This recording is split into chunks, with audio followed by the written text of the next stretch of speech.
What was life like in Saudi Arabia? Oh, this life in Saudi Arabia was actually quite fun.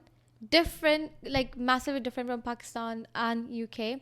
Um, Obviously, I think now they have changed it, but at that time, all the women had to wear an abaya. Hmm. The kids didn't have to wear an abaya, but I just thought like I'll wear an abaya. It felt cute. But life was nice in Saudi Arabia. The food was great. Everything was so peaceful.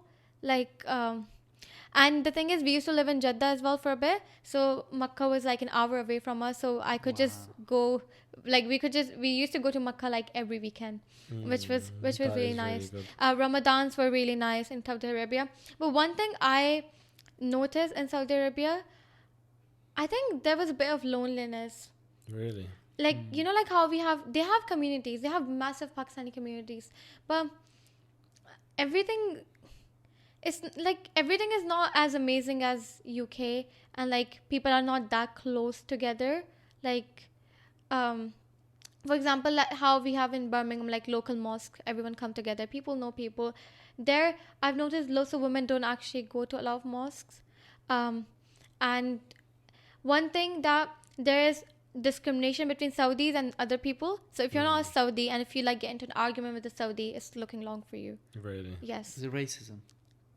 There is racism. I didn't face racism, but my dad told me in workplace there's a lot of racism, especially with Pakistani and Indian people.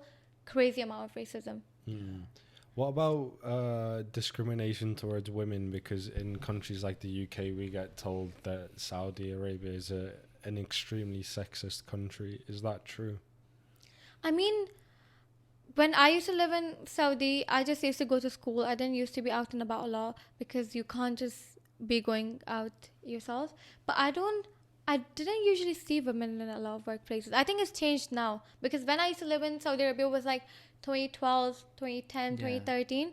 It's changed massively. But at that time, I didn't see a lot of women like out there. And the public transport system, there was no public transport system. So you either have a car or you use a taxi. Yeah. So there is definitely discrimination against women because I didn't used to see women in like I don't know.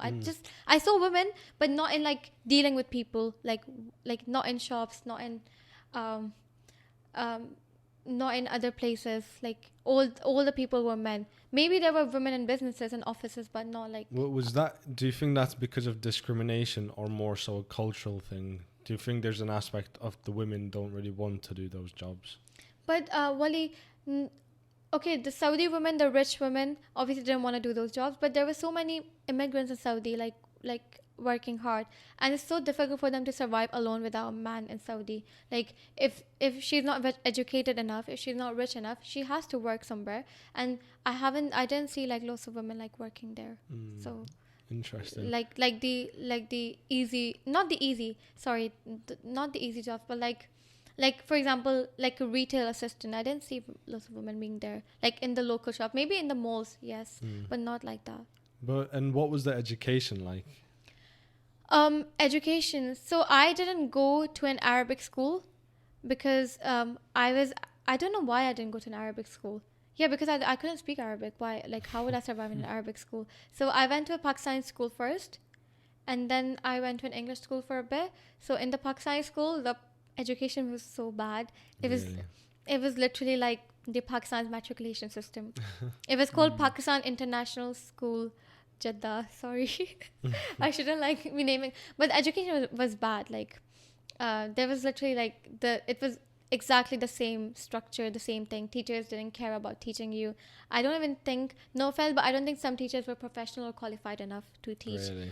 It was like a government school, so it was like, I think they just used to get through Pakistan's embassy, and they just used to like get their job somehow through sources or through like their contacts or networking.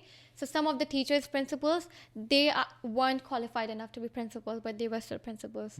So I felt like I went to a government school in Pakistan while I was living in Saudi. But when I went to the English school, it was really, really good. It was from Pakistan. It was like a Pakistani school, but there were lots of like white people, Chinese people, international students. So it was called Pakistan International School English Medium, something like that. So there was one that was just Pakistan International School, and there was one that was called English Medium. So we had to like pay a lot of fees for that, but the education was normal, like O-level system, crazy, like fancy. I've never seen a school as fancy as that. Like even my school in Pakistan wasn't as fancy as that. Like they had like crazy like canteens, cafeterias, lots of those, play areas, swimming pools, gyms, auditoriums, cinemas in school, So like sick. like a massive. You're missing out, man. I think I might move to Saudi. I think it was better than I think it was better than universities. I don't know, but it was so massive. Like, and there were people from all over the world there. Like there were like different teachers, like different nationalities. So it was quite diverse. I actually felt like I'm living like in the world rather than living in Saudi. So that was a good school. But then obviously we moved back to Pakistan.